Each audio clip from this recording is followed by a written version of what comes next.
Hello, my name is Carol Baker. Welcome to a menopause workshop looking at the benefits of yoga and complementary therapies and self-care. I am 58 currently, 59 in a month or so, and personally have been going through the perimenopause for a while, many years, and the symptoms come and go, and I think that is the theme. If I could wave a magic wand today and give you one answer, then I would love to do that. But there is no one answer for every person. It's a question of us all trying to find what works for us, educating ourselves on what our body needs and what we're going through, and then trying to do our best to try and keep that sense of equilibrium, because menopause is all about change, and you know, we haven't invited this change. I for one didn't ask for it. And so I'm trying to find a way of accepting that change, and perhaps I need to change myself and the way I look at things as well. So we're going to do some yoga together, and while we're in some restorative yoga poses, I'm going to be chatting through some of the resources. I have a massive tomb of resources here which I will attach to this workshop. I'm constantly reading books and doing research and trying to find things that will help my clients and friends and family. So without further ado, let's start please by lying down. So I will demonstrate the poses for you. We'll do a warm-up together, and then once you're in the pose and you're holding it for a little bit of time, then I might then sit up and read some interesting information to you. You might need a blanket if you have one, and maybe a bolster, and if not a bolster, then you know, a couple of good sturdy cushions would do, or you can make a bolster out of sort of a sleeping bag rolled up in a towel, that kind of thing. So if you need to pause the video and run off and find those things, that would be great. I've also got a little pillow for behind my head, a small little brownie we call it in the studio here. Okay, so let's start by lying down. So we're going to work through the body, just trying to find a sense of openness and checking in with how everything is feeling on a physical level. And as we do that, we're just going to connect in with the breath. So the first thing we'll do is just to allow the spine to settle on the mat. And just feel that sense of relief and release through the spine as the earth supports you. Might need to just move the head gently side to side. I quite like to lift the back of the head in the hands and just lengthen my neck a little bit, so I've got a nice double chin there. And then allow the head to settle in a straighter position as I feel I can get it, and rest the arms down beside me with the palms facing up. And then just connecting with your breath, allow your breath to slow down. Try and find that sense of softness. Gradually lengthening the exhalation. And noticing as you do that the shoulders start to soften, the lower back starts to melt a little down into the floor. And you yourself begin to feel a little bit calmer, a little bit more relaxed. And the breath is something that you can always turn to. Often you may not have time to do some yoga, but you can definitely breathe out and count to 10.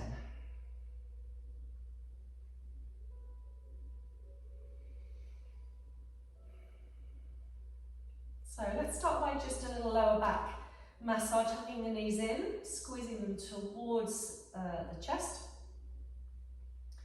and then taking the knees wide, moving them inwards and outwards a couple of times, just open up into the pelvis. That will be one of our features today, opening the pelvis, releasing tension in the lower back, trying to calm the central nervous system down so we get into the parasympathetic, and learning to let go a little bit. So once you've got the knees wide and the elbows wide, we can do the frolic. We can just rock from side to side. That's just massaging into the whole of the spine now, which is quite lovely. I might be on a squeaky floorboard. Yeah, I can hear it. You might not pick it up on the microphone. And then back to the centre. We'll just extend the legs up in the air, point the toes, rub behind the thighs. And then we'll flex the feet, move the feet wider and just circle the ankles. So if we have an issue with lymph, which remember doesn't have a pump, the lymphatic system, so it will often pull in the ankles and the pelvis. We just need to turn ourselves upside down like this with our legs above. We could even stick a cushion under the bottom and get that lymph to flow. So moving the ankles and the toes now, bending the knees and straightening them. And then bringing the legs a little closer. Draw the chin to the chest and lift your head slightly up, keeping the hands and the shoulders relaxed. Draw the the arms up a little higher up the legs. Maybe reach for the ankles, and now bend the knees, take them wide and bring the head back down. So we're in happy baby pose. And again, you can be that happy baby and just flollop around. And you can reach for the toes, you can have a go at that as well. It's not the most dignified of positions, so hopefully no one's going to come into the room. But it's a great way to start to open up the pelvis. It's like a lying squat. And if we do a lot of sitting, and even worse, sitting with one leg crossed over the other, the pelvis can get really stagnant. All that energy in the reproductive system is not flowing very well. So from there, we'll bring the soles of the feet together, let the knees open wide, and we'll take the hands into what I call jazz hands or cactus arms. Just bring the hands back to the floor. So my left shoulder's a little bit tight, that wrist doesn't come all the way down, but it will do eventually. Like basking frog, this is also known as, but it's a nice way to open the chest as well as the pelvis and the inner thighs. And then we'll bring the feet back to the floor, hip distance apart, draw them in towards the sitting bones. We're still going to keep the hands in this position. As we inhale, we're going to lift our spine one vertebra at a time off the floor, bringing the chest up towards the chin, coming into a bridge pose. And as we exhale, we're going to lower back down. So we're starting to articulate through the spine, one vertebrae at a time. Inhale, press those knees forward, lengthen, lengthen, lengthen, lengthen up. Keep the feet balanced. Keep the knees balanced. Exhale, coming down. We're going to continue with this now, 4 more breaths. Inhale, coming up. And exhale, coming down. 3 more. Nice, slow, steady breath. Equal balance through the feet. Noticing if one of the shoulders is tighter than the other, you can try and soften that down. And the last 2 breaths now, working through the spine. Again, this is inverting, so we're working the lymph from the pelvis now, down into the armpits. Remember all of those lymph glands last time, in the ankles, the knees, the groin, the stomach, the armpits, the chest and the neck, amongst other places. Okay, we're going to bring the left ankle now over the right thigh, and we're going to bring the hands forward. We're either going to press the left knee towards the bottom of the mat, or we're going to pick up the right thigh in both hands and hug that in. Remember, this is just a warm-up, so like everything, it needs to be effortless effort. No forcing, no hunching of the shoulders or gritting of the teeth. And if you drop the chin down a little bit, that may release that left hip a little bit more. You can feel this somewhere through that left hip. Up to you whether you're pressing the left knee away with your right foot on the floor, or you're hugging your right thigh in. Either way, slow, steady breaths. Effortless effort. And flex that left foot. Let's take a swap over. So yoga is a lot about balance, balancing left and right, balancing forward bends with backward bends. And menopause is about balance, about rebalance, isn't it? So you've got that right hand pressing the right knee away, or you've got both hands around the back of the left thigh, drawing that in towards you. Everything has changed. The kids are leaving home. My youngest has just graduated, so she'll be here for another 6 months and then she'll be off. So my life will change. I will have more time on my hands. Whether that's a good or a bad thing, I don't know. But my role as a mother will always be there, but to a lesser degree now. Soften through the shoulders, chin down, a couple more breaths. Okay, let's release that. One last little hug of the knees in. And then either roll onto the left or right hand side, or hands onto the thighs and just come up for a moment. And if you're able to do that, maybe just roll back down again. So you're just articulating again through the spine, need a little bit of momentum. And then into a sitting cross-legged position. So from there, we'll just work into the shoulders, just rolling them back and down, rolling them up towards the ears, and then releasing the neck. Take the head one way. You can add the hand on top of the head if you want more of a stretch. And then other way. We'll take a little side bend now. So we're just going through all of the different areas of the body, trying to open them up. And then we'll just do a nice lassoing movement, I call it, with this arm. Both directions a couple of times, noticing the shoulders, and if there's any tightness there, there's definitely. And then look up, move the wrist, the fingers, and then swap sides. We should really stop the change of the cross of the legs as well. Always forget to do that. And let's go a couple of lassos each direction with the other arm. Noticing again where that shoulder feels a little restricted. So much of our day, our arms are in front of us. And then look up and move the wrist and the fingers. A bit of flamenco there. And then bring yourself back to the centre. We'll just fold forward a little bit, stretching to the ankles, the knees, the hips, the lower back. Maybe take the hands in front. Don't worry if you can't get down very low, it's fine, just drop your head for a moment. And then let's reverse out of that one and finish this part of the warm-up with a seated twist. So legs can be crossed either way. It's always a good idea, as I said, to cross them and change them. Let's take one hand across the body and one hand behind the body. Just try not to lean back on that hand.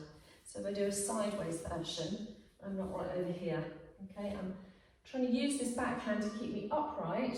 Remember that line from the tip of the tail to the top of the head. And I'm using my arms as a lever just to unwind myself gradually. To the point where it's interesting, I might feel a little restriction in my neck or my shoulders or my spine. But I'm not trying to force myself anywhere. I'm going to close my eyes here. I'm going to inhale as I lengthen and exhale. I'm just going to relax. Now twists are quite warming, and if you get the occasional hot flush, might have come back this week, which is lovely. Just be aware here. Just breathe through it. It doesn't last, you know that. Just breathe through it.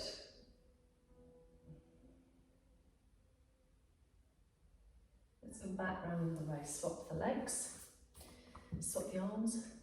So again, we're just going to the point where we feel that little bit of tightness, restriction. We're going to lengthen on the inhale, and as we exhale, just unwinding. Everything soft, the jaw soft, the neck soft, the face soft. Really subtle movements, these twists. All about unwinding. Letting go of tension. One more breath here.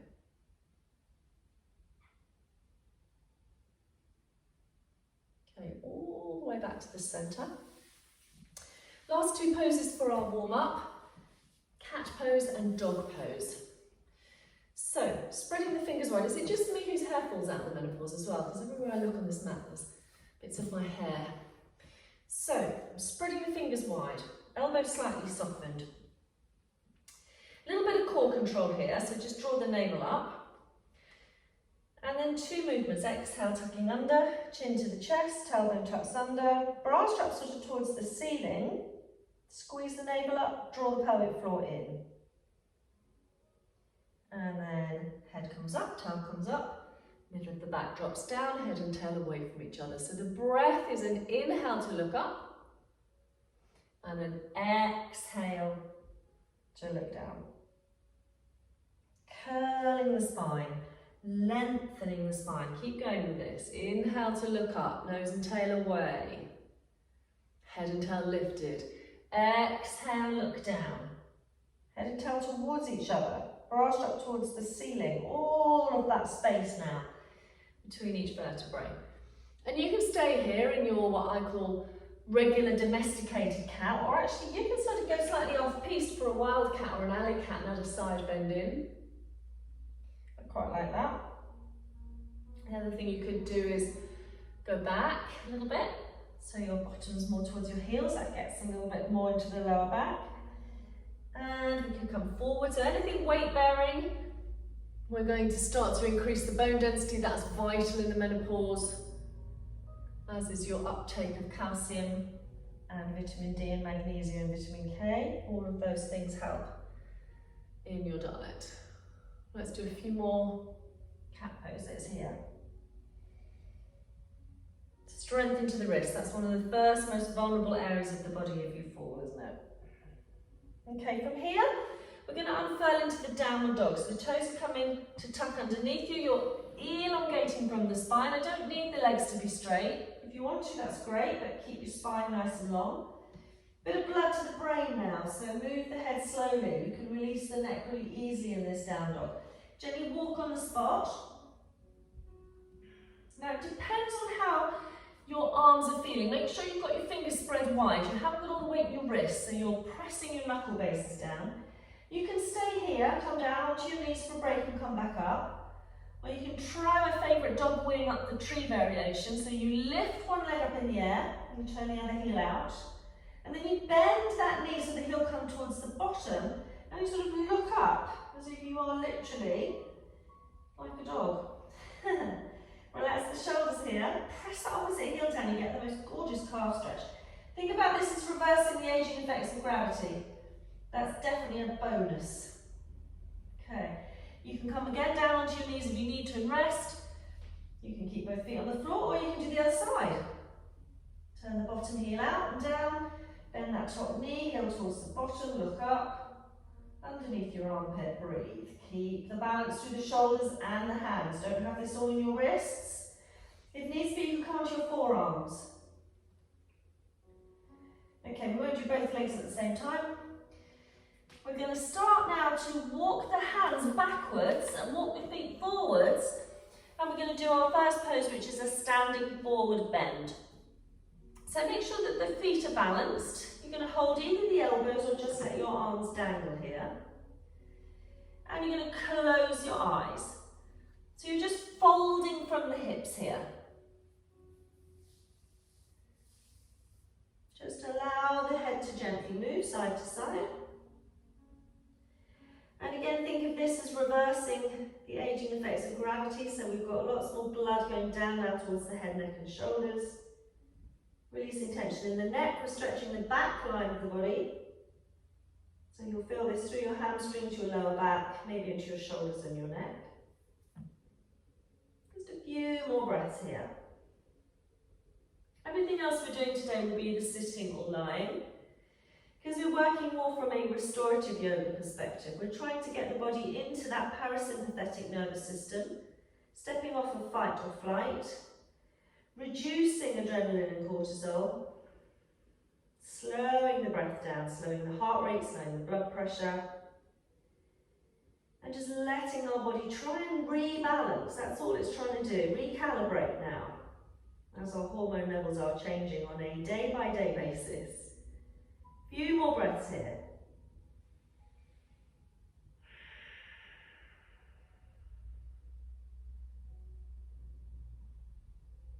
Okay. Very gently, very slowly, bring your hands back and walk them forwards. Come onto your knees. Take your knees wide and bring your toes together. Take your hands wide. Slide your hands forward so your forehead comes to the mat. You could pop a cushion under your forehead if you wanted to. So it might be that you end up here with your bottom in the air, in which case just drop your elbows. But if you feel you can start to drop your bottom backwards towards your heels, then that's great. If it comes to the heels, fab. If it doesn't come to the heels, it doesn't matter. This is child's pose, a wide version of child's pose to open up the pelvis, and you're going to stay here for the next little while. And I am going to just read a few things to you. Let's put the timer on. So I'm not going to read verbatim from all the resources, but I'm going to read some interesting things. You know, the definition of menopause is actually 12 months after you've had your last period. So I haven't reached it yet. As I say, it's been going for about 10 years, but hopefully be there soon. I won't list the symptoms because I'm sure you could add a big list as well, but one of the things we need to focus on in the menopause is the different bodily systems that we need to try and balance. So the hormones, yes, obviously. Our antioxidant status, our thyroid function, because a lot of the symptoms of menopause can be confusing and they can be very similar to symptoms of out of balance thyroid. Inflammation, we need to make sure we haven't got inflammation within the body. Adrenal gland function, blood sugar regulation, and then balancing our digestion and absorption. If our gut microbiome is not working effectively, maybe we've had a course of antibiotics recently, that's not going to help. And then the most important thing I think also is our attitude. Okay, all of these things are going to affect the physical body, all those physical things I've mentioned, but our attitude also is going to have a really interesting influence. It's said that menopause is likely to be easier if we have a level of self-awareness and we are in tune with our body's needs. Self-care needs to take top priority, and many of us have raised children, are working, and self-care tends to be at the bottom of our list. But also there is this attitude. Perhaps the attitude that we have in this Western culture of ours is not helpful. There are terms banded around like old crone. That's not helpful. Building self-esteem and enjoying life helps promote a positive approach to any form of aging. But we can learn much from other societies. So for instance, in Japan, the word konenki, K-O-N-E-N-K-I, is a Japanese word corresponding to but not identical to menopause. It's not viewed exclusively as loss of menses, it's regarded as the turn of life, a natural stage and part of growing old, not generally associated with just symptoms. And in Celtic cultures, a young woman was seen as the young bud of the rose, the mother the rose in full bloom, and the elder woman the rose hip or seed, which stores all the energy and knowledge and potential for the future of the plant. So in some cultures, menopausal women are felt to retain their wise blood rather than shed it psychically. And that made them respected as the wise woman for the younger generations to turn to for advice. So from that child's pose, come up very, very slowly. Remember, you've had your head below your heart, so it's important you don't jump up like a jack-in-the-box. You're going to need to undo those legs and straighten them out for a minute. And maybe just point and flex the feet. Okay, so our next pose is another restorative pose, and again we're working on opening out the pelvis, and it's a forward bend. It's known many different ways in yoga. It can be the butterfly pose, the cobbler's pose, the Sanskrit name is Baddha-Konasana. I'm not very good at Sanskrit. So I'm going to sit on a blanket, just so I've got a little bit of extra padding. You don't have to do that. You might be on carpet under your yoga mat anyway. And if you have a bolster, great. If you don't, maybe a couple of cushions here would work. So you can see I've got the soles of the feet together and the knees are out to the side. Now, unless you've done a lifetime of gymnastics or ballet, chances are your knees are not going to be touching the floor. That's okay.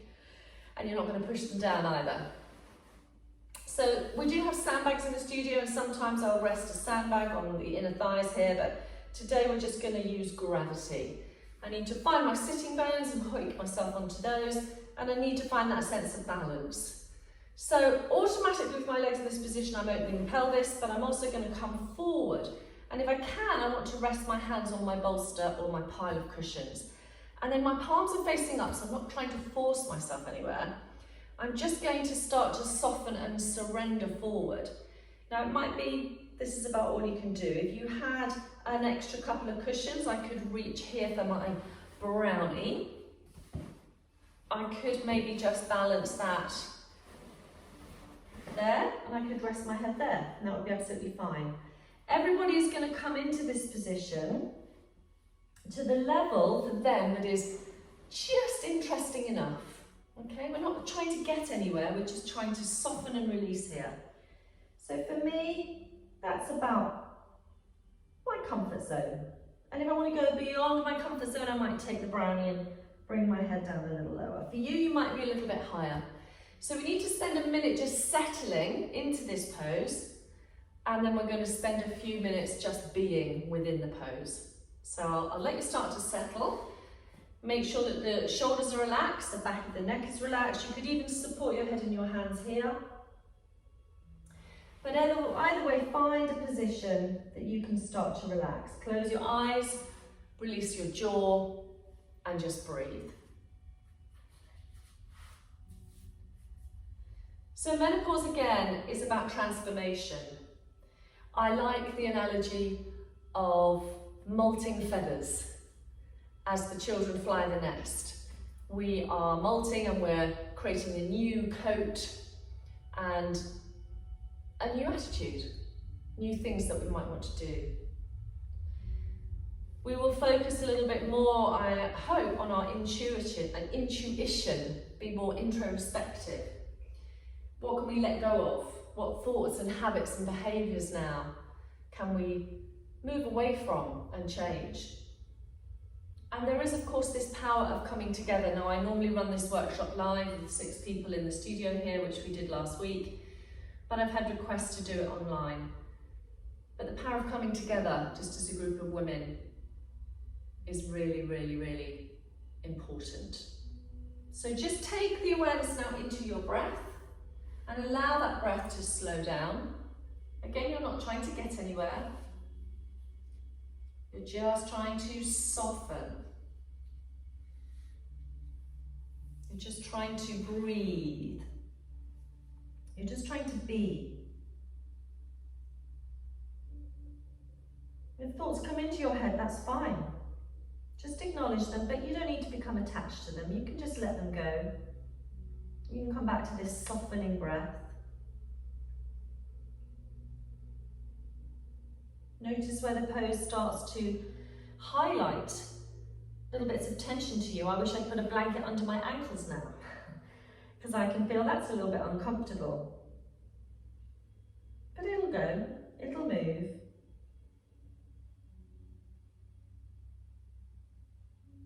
Soften through the shoulders, the back of the neck.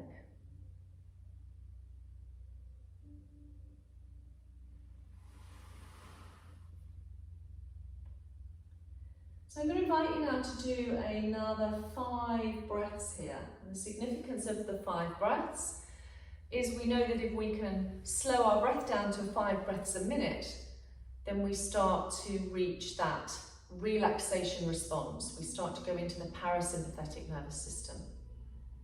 So 5 breaths a minute is going to be a 12-second breath cycle. So you have an inhale, a pause, an exhale, and then a moment of stillness. That whole cycle is going to take 12 seconds, 5 of those, and then will be a minute elapsed.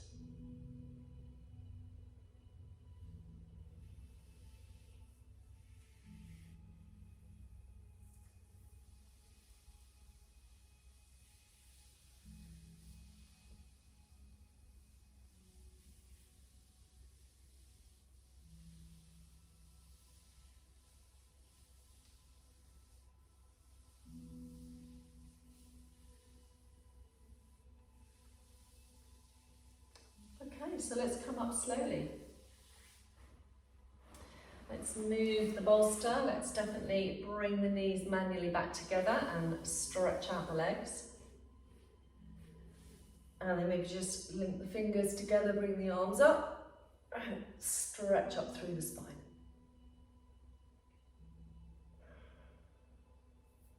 Okay, so again, focusing on opening up the pelvis. The more you sit like this, everything is all locked and closed. The more we open it out, the more chance the energy has of flowing. And we'll be doing some twists later to support the liver. The liver is really important in menopause because it's going to help get rid of all this extra hormones. So let's bring either a bolster or a blanket. I'm just going to use the blanket at the front of the mat. Let me just make sure you can see that. There we go. And then I might just have a cushion in front of the blanket. If I've got a bolster, I could use the bolster in front of the cushion. But I'm basically going to sit on my left-hand side and bring my left foot forward onto the blanket. So we're going to do the pigeon pose, which is the ultimate hip opener and also the ultimate test of your strength of mind. So I like to say about the pigeon pose that if you can be in a pigeon pose for 5 minutes, a hot flush is nothing, okay? Absolutely nothing. So let's get the perch of the pigeon, shall we call it, straight. Now it's probably going to move back, that's okay. With the back leg, I can have it bent, so I'm actually more in what we would call a deer pose in yoga. But if I can try and straighten that and then bring myself onto my hands. Okay, so you see that that left heel's slightly moved back, that's okay. And then if I can, I'm going to bring my hands forward and sort of shimmy a little bit down onto that perch. If I end up flopping to the left, it's not the end of the world, okay, it's fine. So once I'm here, I'm going to see if I can come forward. So this might be where I need the bolster if I can't get my forearms to the floor, but if I can, great. I might not get my head to the floor, so I might need my cushion here to support my head. Or I might be able to get my head to the floor, in which case I'm going to relax here. Okay, so we've got that first minute. I'm just checking the time. And we're going to sort of shimmy a little bit into this position. As I say, if you flop to the left and your left heel has moved towards your right leg, it's not the end of the world. You need to find a position here which is both interesting and bearable. Okay? So close your eyes and let's focus in on our breath. So allowing each exhale to soften you just a little bit further. Feel that sense of softness through the shoulders and the face. The jaw particularly, the neck, the throat, the arms. Don't let your fingers go white knuckled. Soften through the wrists and the hands. Just breathe. The minimum time we want to spend in these restorative poses is 3 minutes aside. If we can maybe spend up to 5 minutes, even more beneficial.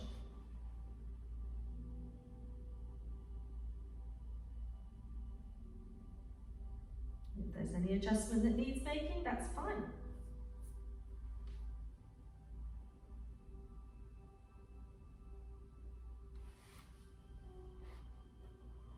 So notice now, we've been in the pose a little while, we're having to breathe through some quite interesting sensations in that left hip. Those of you who want to go a little deeper, you can take a twist and draw your right arm underneath your left and move your head across so the right side of your head is on your cushion. That's going to make it a little bit more interesting through this left hip and lower back. But it's all about the breath now in pigeon. All those intense sensations, they are just sensations, they will go. We will not be in this place forever. Everything is temporary. We reset, we recalibrate every time we breathe out. Something's changed now. The next exhale. Something's changed again.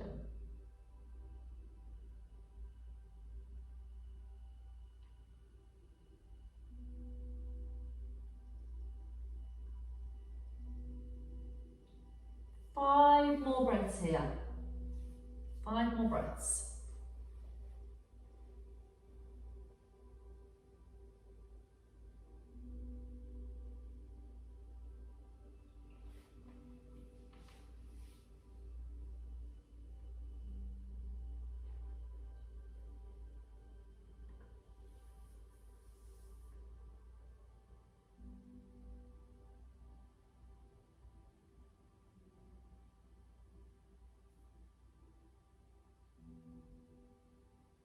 After those 5 breaths, come out of it slowly, mindfully, nurturingly, if there is such a word, and just lie down for a moment. Should feel a little different between that left side and the right side. Feet on the floor, knees bent, just connect back in with the breath.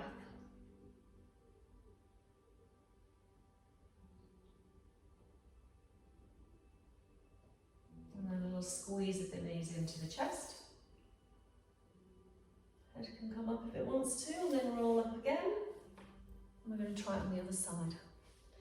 So now it gets fun because we're working asymmetrically and we are creatures of habit, as we know. I have a habit of extreme gardening and I always try and do things with my left side, but I do end up digging and shoveling stuff with my right side, so I'm always tighter on this side, carrying heavy bags of compost. So we just need to try and rebalance it. We've created the perch with that right leg at a right angle to the knee, and then the left leg could just stay there. I could come forward from here, or I can sort of hoof myself round and try and get this left leg to come back a little bit. I'm not as straight as I'd like to be, certainly not as straight as I was on the other side. I can feel it a little bit more interesting in that right hip. I'm sure it will be different for you on each side. And if I let go of this heel, it's probably going to move back, but that's okay. If I can't get my arms on the floor, I could put some cushions under my arms or some blocks. If I can't get my head on the floor, I could use my cushion. But again, I've got this first minute of sort of faffing around here, professional yoga faffing, until I found the place where I think, okay, I think I can stay here. It's quite intense, but I know it's not going to last, so I'm just going to keep breathing. I'm going to try as I breathe out to soften everything I can think of. Shoulders, neck, face, jaw particularly. And that's going to help now into this right hip. And pigeon pose is a pose that I used to teach all the time in antenatal yoga. I don't teach as much antenatal yoga now, which is a shame because I loved it, but we would always have a joke in class about pigeon pose and lizard pose, interestingly enough. And that was, if you could breathe your way through a 5-minute pigeon pose, then your labour was going to be a lot easier. And I would say 99% of the time that was definitely the case when we got birth stories back from wonderful mothers. And so if you are a mother yourself and draw yourself back to childbirth, you do remember how intense it was as an experience and how your breath was really the main thing that got you through. And for me, it's the same now with hot flushes, with, you know, suddenly feeling a bit discombobulated. It's about breathing. It's about taking myself away, breathing slowly, deeply, and trying just to get through to the other side, because there's always another side. As I said, nothing lasts forever. If that means I have to throw the bed covers off and breathe, then I do. And sometimes I just laugh to myself and think, oh gosh, another one, okay. Give me your worst. You're not going to defeat me. Just breathe.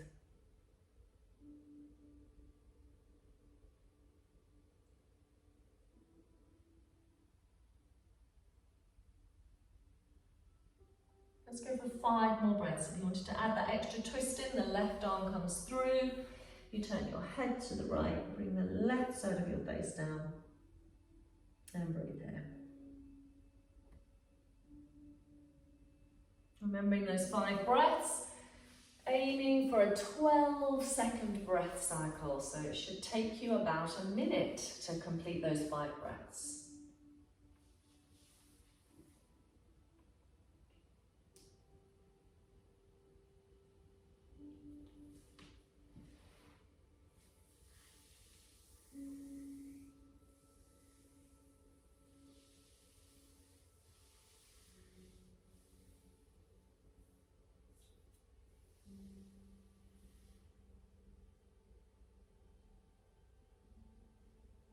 Coming up very, very, very, very, very slowly. Take your time. Come back down onto your back again.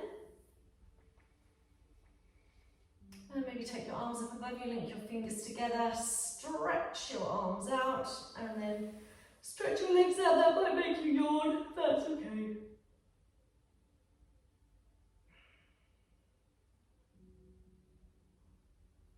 Okay, let's bring the knees back up to the chest again. And roll yourself up into sitting. So we're going to do another seated pose. and it's also a forward bend. Again, we might want the bolster, we might want some cushions, maybe a blanket, maybe not. Trousers up. One of the worst things I found about menopause is the middle age spread. I don't eat any differently particularly, so I'm hoping it won't last forever. Left foot's going to come in, right foot's going to come out. Okay, so if that's not possible for you, then you could actually have that left leg straight, but we're going to the right. Okay, it might be you want to put a cushion or a blanket underneath the ankle. It might be you wanted to put a cushion underneath the knee. You know, whatever's going to make you comfortable, and you might want to have your bolster or a cushion on your leg, but it's not necessary either. So we're turning towards this right leg. So there is another version of this pose, depending, excuse me, on how you feel. You could bring the heel up, and then the heel presses into the lower abdomen here, so as you come forward, that's very stimulating for the ileocecal valve on this side, and lots of other good things into the uterus and digestive system. But maybe we'll just have it down there if you prefer. So head to knee pose, ridiculous name, doesn't have to be head to the knee. It's coming forward and surrendering. So arms onto the bolster, onto the cushion, or to the floor. But actually with the arms up higher, you can really soften and open up the shoulders. Maybe the head will come to the bolster, maybe it won't, maybe that's utterly ridiculous. And you might have to plop a block or a cushion here. Okay, it doesn't matter where you are. The point is, for this first minute, we're just going to soften. And even if you're the sort of person that's very flexible and you can get all the way down to the knee, actually be kind to yourself, because we're holding it for a while. So just come to where it's okay.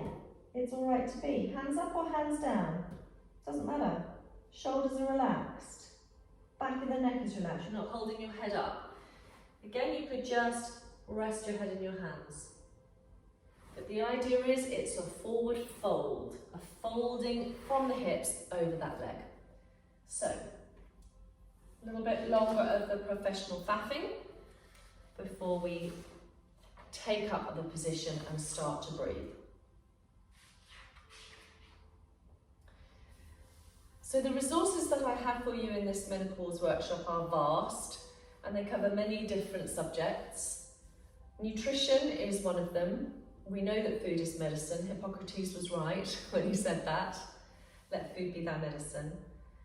And it doesn't take a rocket scientist to work out what's going to be good and what's going to be bad in the menopause. Unfortunately, in my case, it's all the good stuff that, or the fun stuff maybe, that doesn't agree with me. So I'm much worse with alcohol. My alcohol tolerance was never great. I'm the lightweight in my family. But now I can really only drink organic wine or organic beer, and 2 glasses is my maximum. It's pathetic, but just gives me dreadful headache, dreadful hangover, dreadful hot sweats, dreadful everything. Sugar, I'm not good on sugar. I don't eat much sugar or much processed food. Chocolate, I'm okay with dark chocolate, 85%. I've not been a normal chocolate fan for a while. So as much fresh fruit and vegetables as you can, plenty of water, juices, smoothies, homemade, and not all high in fruit, put vegetables in them as well. There is a whole list here of things that you can do to tweak what you're eating, all to do those good jobs that I mentioned about stabilising the blood sugar. Maybe look at moving to organic dairy, because there are hormones in regular dairy foods. Make sure that you do include lots of essential fats. We know that fat is good and sugar is bad. Increase your fibre. Maybe take Himalayan salt, don't have table salt. Balance your diet. Check out any food intolerances. For me, it's gluten. And eat the most natural foods possible. Eat the things that your grandmother would have recognised as a food. Personal opinion. There's a list of specific foods that may help certain menopause symptoms. and then we will go on to discuss some supplements in a minute. So we've got 5 more breaths left in this head to knee pose.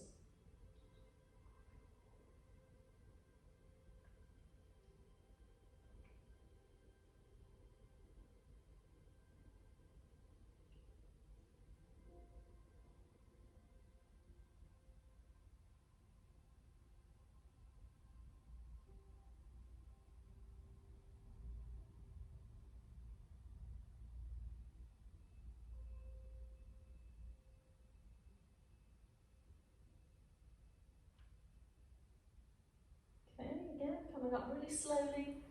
Noticing where you felt this, maybe all the way through this left side, the hip, the knee, the ankle, maybe the hamstring on the right side, but just come for a moment, get everything out of the way. Release that left leg out, maybe rub behind the knee. And then again, just have a stretch up. And we'll just do a little counter pose, take the hands behind. Either hands facing forwards or backwards, I don't mind, but don't have all the weight in the wrists. Again, another pose for strengthening, increasing the density of the bones. We'll do reverse plank. So we can have the knees bent and come onto what we would call tabletop, or we can stretch the legs out and come up into reverse plank, pushing the feet forward towards the floor. You can't quite see in the camera. And then slowly back down. Think about where the weight is, don't want to have it in the wrists. So now we need to move to the other side, so I'm going to bring the right leg in and the left leg out, 2 bits of paper. And again, it doesn't matter if we've had to prop this knee up. If it's up here, we can put cushions under it, something under the ankle. Again, we've got the choice of bringing the foot up onto the thigh and stimulating there. And then this left leg's going to be straight, maybe something underneath the knee if you need to. We're turning towards the left leg. So for me, I carried the kids when they were small on this side, so this side is always going to be tighter, and again, it's still my carrying side. I've tried my best to do the other side, so you might notice it's tighter sometimes on this right hip and right lower back. Maybe we should spend a bit longer on this side, we'll see. So could have the bolster here or a cushion. I'm going to go for the bolster. I need to lengthen upwards, I'm not just collapsing forward here. I need to lengthen up, and then I need to surrender forward, softening through the shoulders. Breathing out till I find the place where I think, okay, not quite. Need something under my heel. Just those little things, the heel digging into the floor. And then relaxing everything in the upper body. It needs to be effortless effort. So spend again a minute just with your professional yoga fapping. And get to the place where you think, I'm okay. I can feel what's trying to release, but I'm not going to force it. I'm just having a gentle coffee morning sort of chat with those interesting sensations. There's not shouting much going on. And actually that chat will develop and other people will join in the conversation. Other areas of the body will join in the conversation, and it might be you need to take your hand into the area that's maybe talking a bit louder and give it a little bit of a massage. But just find the position that's going to be okay here to stay and to rest. Forward bends, great for turning within. Great for calming the central nervous system down, great for stretching the back line of the body. Soften everything that you can in the upper body itself. So I've given you a lot of information on nutritional supplements. There are things that have worked quite well for me. I work with a company called BioCare, another company called Lambert's. I've given you some of their information. There are lots of scientific papers now on specific supplements for specific conditions. So I'm not going to read them out verbatim from the handout, but what works for me, I can tell you, I've always taken vitamin D even before COVID, and I've always taken vitamin C, particularly through the winter. I tend to take, at the moment, starflower oil So that works really well for any inflammation, and that's helped with hot sweats at night. I take magnesium if I get any joint pain or have trouble sleeping. Sometimes I wake up in the middle of the night, so magnesium seems to help me with that. And I take a little bit of zinc with the vitamin C, but there's a brilliant couple of supplements already with those things in that you can have a look at through the companies that I recommend. But if you want to use your own brands, that's fine. But you know, supplements are really like anything. Quality is the key. Don't go for the supermarket own brands. Nothing against the supermarkets, of course. So we're going to settle, maybe spend a little bit longer on this side. Just soften through the breath.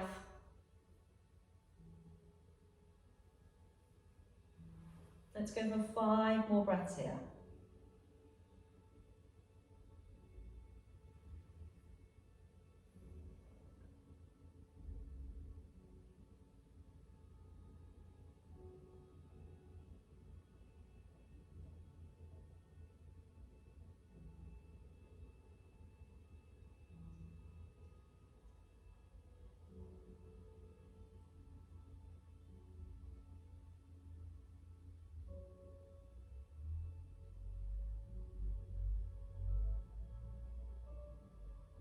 And after those 5 breaths again, really slowly coming up. Turning back to the centre, undoing that right leg, looking after the knee, and then releasing that left leg. And we'll just lie down again for a moment. Again, every time we lie on the back, we just recalibrate, we just reset. We can turn back to the breath again, take a couple of beautifully deep, slow exhales. Stay there for another couple of breaths for me.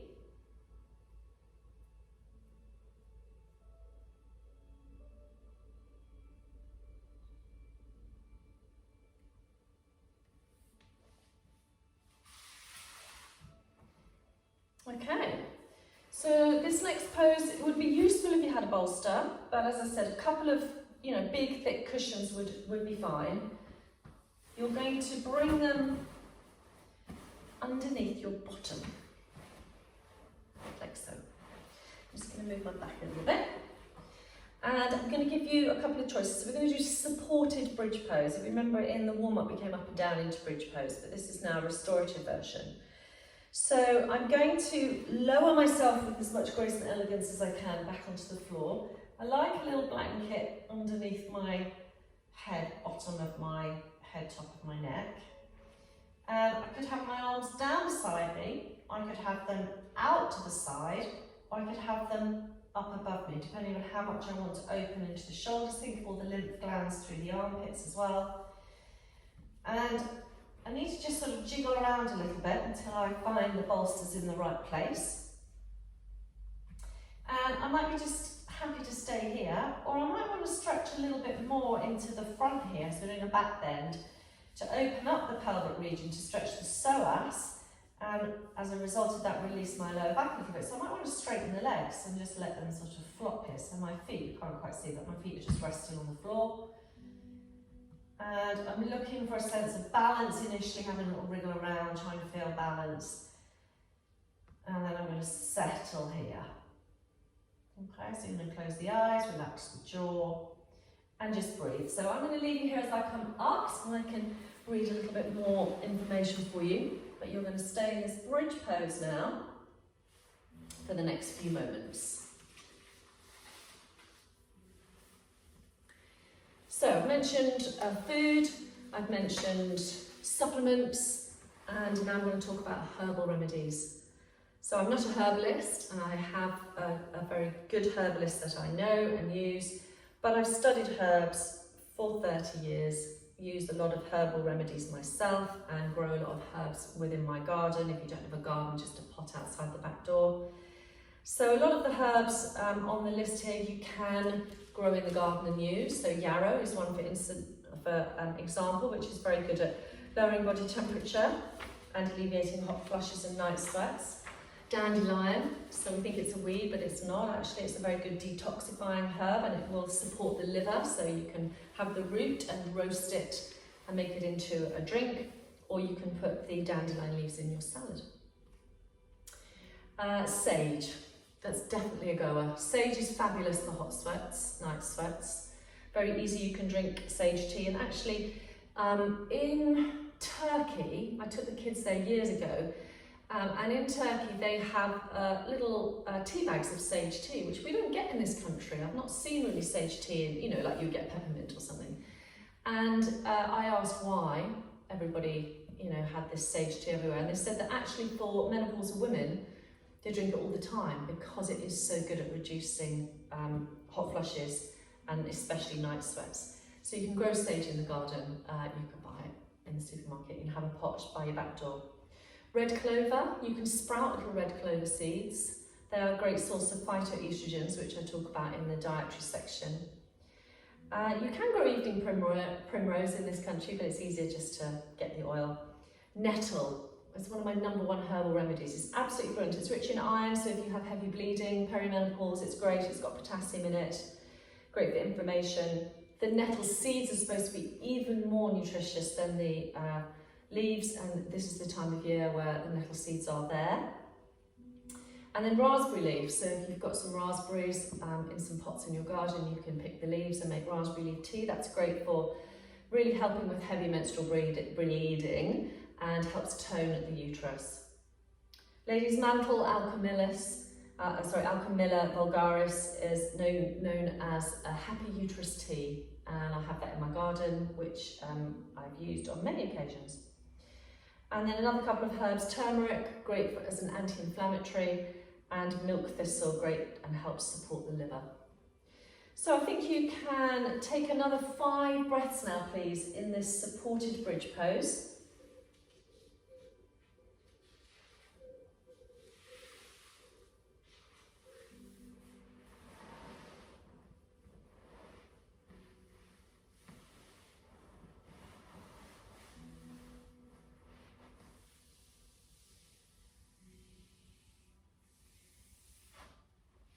And then I'd like you just to lift your bottom up and push the bolster forward for a minute. So the bolster is underneath your knees. And again, just settle here for a moment or two.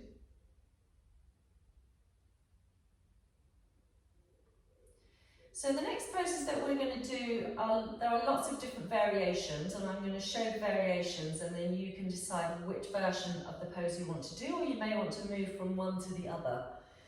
So we're going to do some inversions, and we're going to particularly look at stimulating the thyroid. So the thyroid sits here in the throat. So the movements that we're going to be doing will involve this movement here with a nice 2 or 3 triple chin going on. So when we come out of it, again, we want to be nice and relaxed. So if we were to start option 1 with the bolster or the cushions underneath the bottom, and the arms in whichever position, then actually we're just going to let the legs come up. And the thighs are coming towards the chest here, and I'm just sort of dangling, and we would call this a supported plough pose.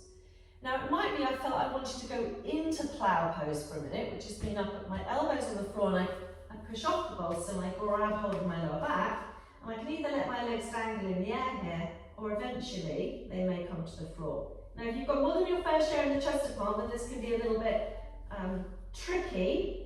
So it might be you want to do the supported version. Or you can take it into shoulder stand, where you bring your legs upright.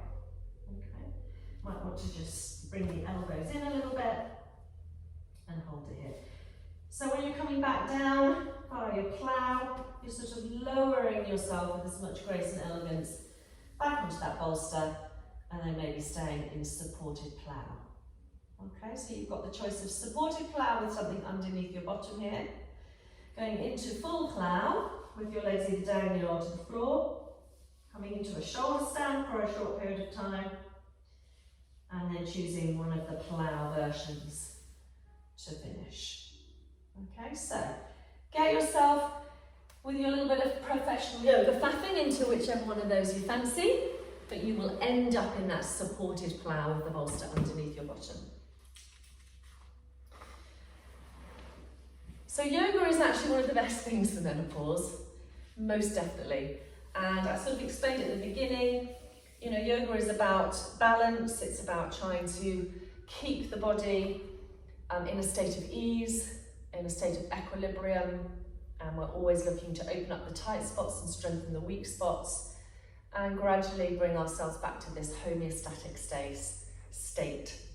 And you know, menopause kicks us off our balance, and nobody likes to feel out of balance, out of whack. You can tell I've been upside down some burpee now. So there's a little article here on the benefits of a daily yoga practice, and there are lots of free videos on my website for you to join in. But other exercises such as a brisk walk, 30 minutes a day, swimming, dancing. Dancing is a wonderful antidepressant, even if you just dance around your kitchen on your own. Everything we can do to help the brain to release endorphins, which are good mood brain foods. So as we're settling now probably into the supported plow now with the bolster underneath your bottom, close your eyes.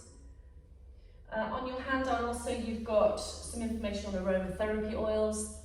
I'm a great believer in aromatherapy oils. I used to sell them for a living years ago when the kids were little. So I'm known as the lavender police in my house. But lavender is a great all-round oil for insomnia, cuts, bites, bruises, stings, all those things. Geranium is great for fluid retention. It's also very good at just balancing you emotionally. Clary sage is great for PMT if you're still getting that. Rosemary will wake you up and pep you up, as will lemongrass if you're feeling you've got brain fog. Vetiver and petitgrain are fantastic for putting in the bath to help you sleep before you go to bed. Peppermint good for headaches and also for digestive issues. And then Lang Lang is fabulous if your sex life's not great and you need something to sort of stimulate you and make you feel good again. And then I've got a little bit on reflexology, which is fabulous. I've had lots of reflexology over the last 10 years, which has really helped me through periods of the perimenopause where I've found it challenging, particularly with heavy bleeding. And then cognitive behavioural therapy has got some very good research. So I've given you a link at the bottom of the handout to a specific article on that. So let's go for 5 more breaths in this supported plough position, please, everybody.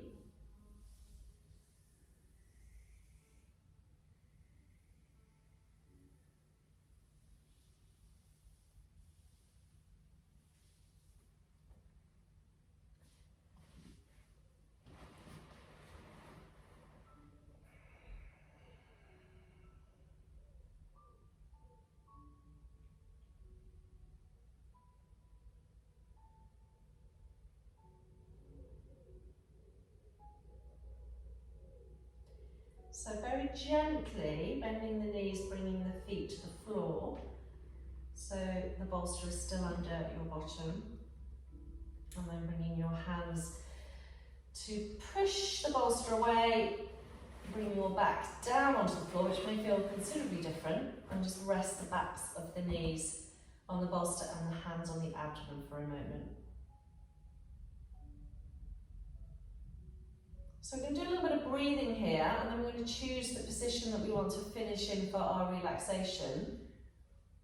So the hands are going to rest here just on the abdomen for a moment. And with the bolster under the knees, we can hopefully relax the lower back.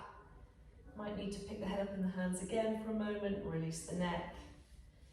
And I'd like you to move your left hand up towards your heart and keep your right hand on your tummy button.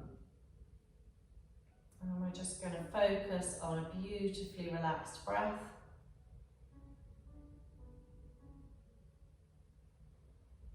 We're not trying to change the breath at the moment, we're just allowing it to find its natural equilibrium.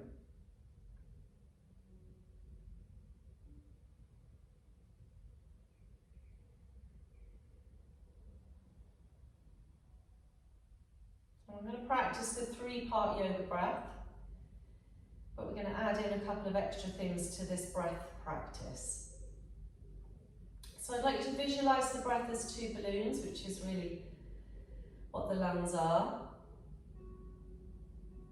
And I want you to visualise how you would fill a balloon. So as you breathe in, the air would go to the bottom of the balloon, so the hand that's on your navel will rise.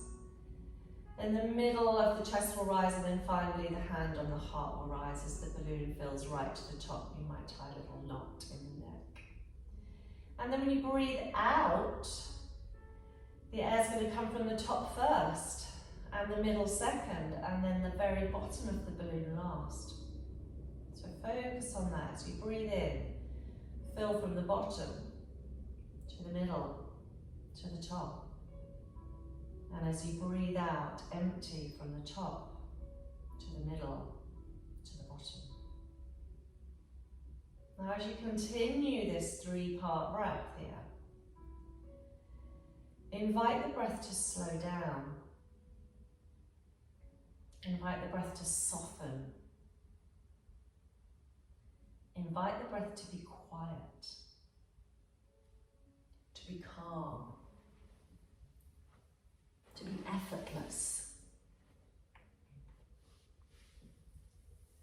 Gently, 3 parts in, bottom, middle, top. 3 parts out, top, middle, bottom. So we're utilising all of the lung space. We're using the diaphragm. We are emptying fully. And we are allowing the balloon to inflate as much as it needs to. We don't need to overinflate that balloon. The breath is light and soft and calm. It's gradually slowing down. We're just allowing ourselves to relax in it.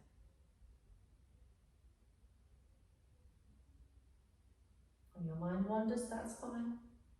Bring it back. Bring it back to the breath. Gently, softly.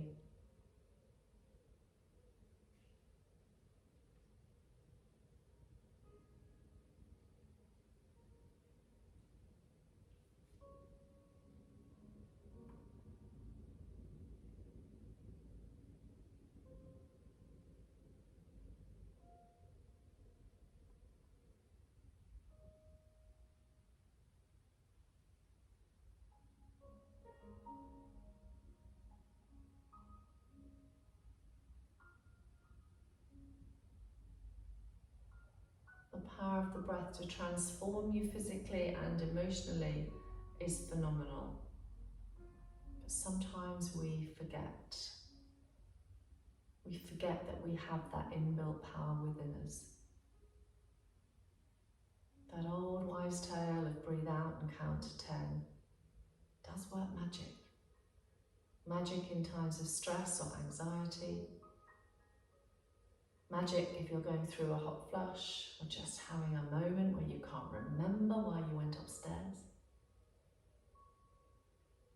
It's all about resetting, recalibrating, bringing yourself back to your center, regrouping. Just allow the breath to be.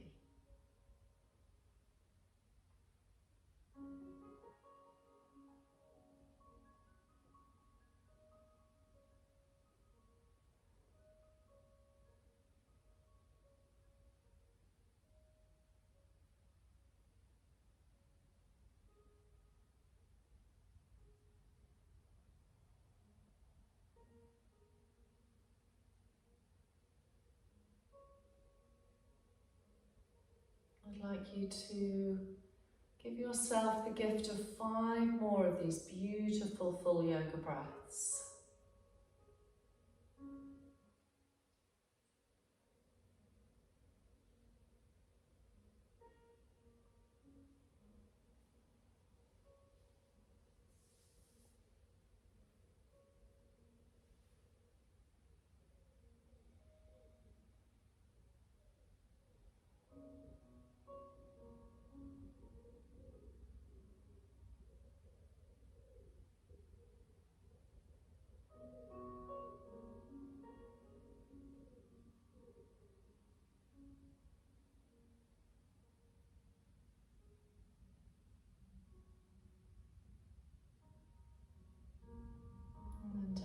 your time before you gently roll on to the right hand side.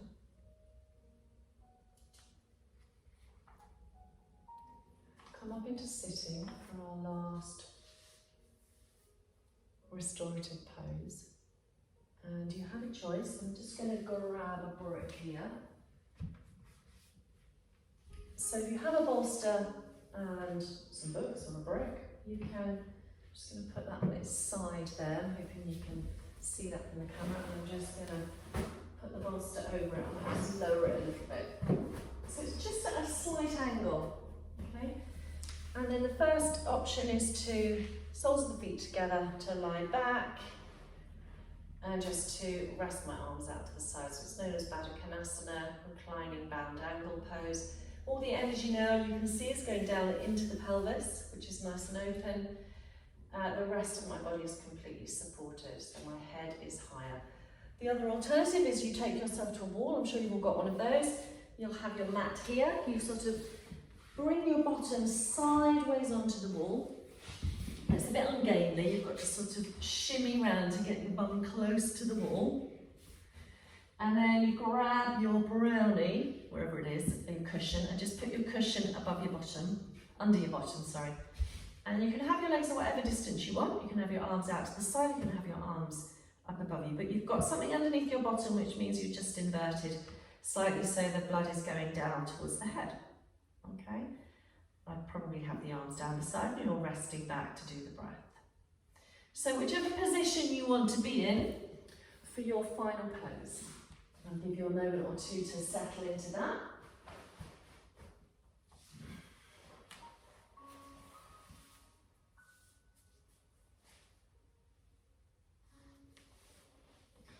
I'm just going to go grab another book, which I completely forgot to get out.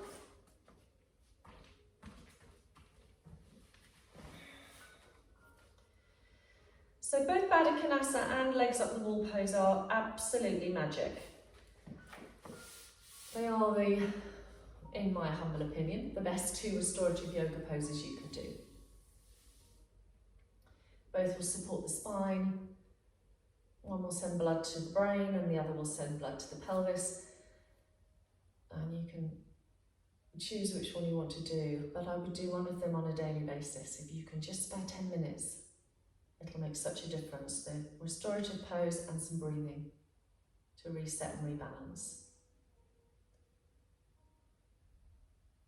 So just continuing perhaps with that full yoga breath, or just allowing the breath to find its natural equilibrium, but to go back into this idea of rest and digest, the parasympathetic nervous system, slowing the breath cycle down.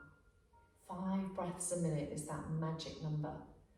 And actually a lot of the time during our day, we're breathing at 10, 15, if we're stressed, 20 breaths a minute. And that is keeping us in this constant state of arousal, like we're looking out for the saber-toothed tiger that is chasing us. We need to learn to slow the breath down.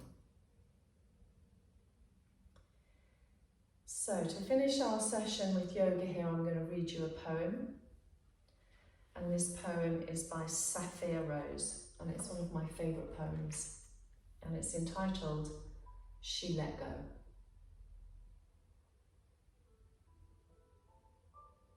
She let go.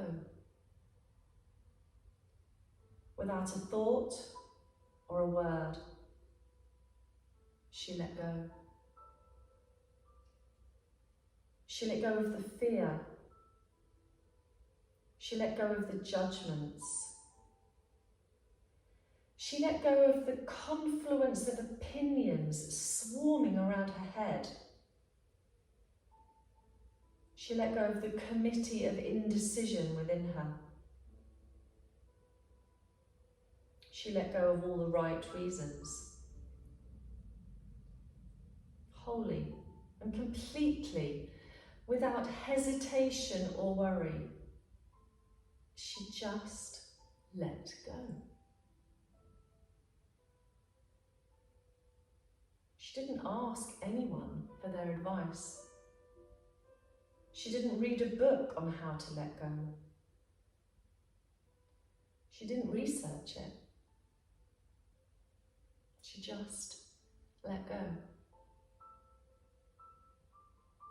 She let go of all of the memories that held her back. She let go of all of the anxiety that kept her from moving forward. She let go of the planning and all the calculations about how to do it just right. She didn't promise to let go. She didn't write in her journal about it. She didn't write the projected date in her diary. She didn't make any public announcement or put an advert in the paper or on Facebook. She didn't check the weather report or read her daily horoscope. She just let go.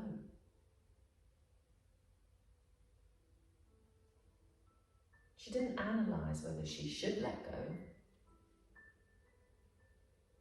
She didn't call her friends to discuss the matter. She didn't do a 5-step treatment. She didn't call the prayer line. She didn't utter one word. She just let go.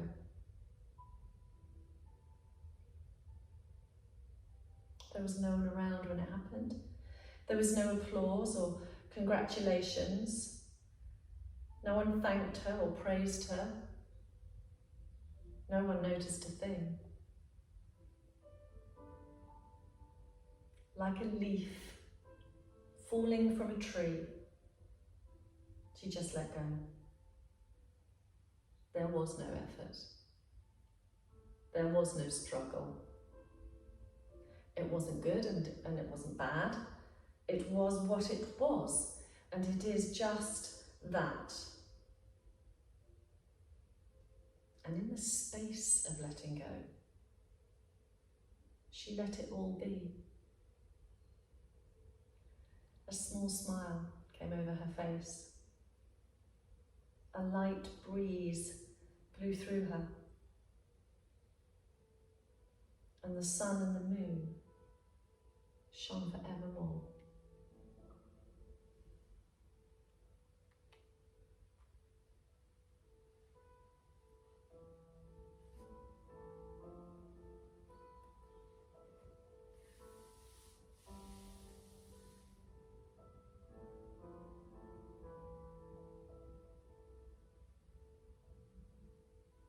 So, if you'd like to stay in this pose for a little bit longer, that's absolutely fine.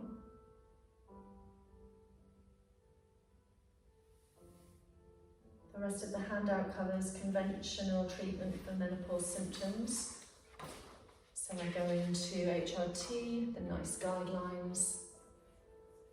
I also look at the side effects, and I have a new article from What Doctors Don't Tell You on HRT.